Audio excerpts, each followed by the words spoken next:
तो बच्चों, इस वीडियो में हम रिज़ल्ट कैसे चेक करते हैं आज वो देखेंगे। सबसे पहले आपको इस तरह से गूगल ओपन कर लेना है। अब एचएससी का रिज़ल्ट आया है तो हम यहाँ HSC result.mkcl एक वेबसाइट है जो बहुत जल्दी रिज़ल्ट बताती है। इस तरह से हम सर्च करेंगे तो यहाँ देखिए सबसे पहला जो ऑप्शन है यहाँ पर, इस पर क्लिक कर लेंगे तो वेबसाइट जो है आपके सामने कुछ इस तरह से ओपन हो जाएगी। ये वेबसाइट भी है जहाँ पर रिज़ल्ट आप चेक कर सकते हैं।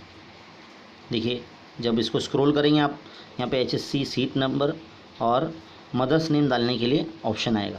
तो यहाँ पर आप सीट नंबर टाइप कीजिए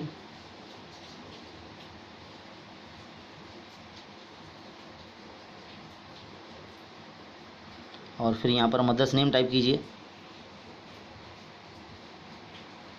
और व्यू रिज़ल्ट पर क्लिक कीजिए।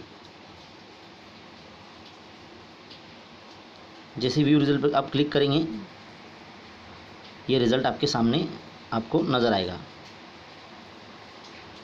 इस तरह से आप अपना भी रिज़ल्ट चेक कर सकते हैं। ये हमारे एक स्टूडेंट का रिज़ल्ट है।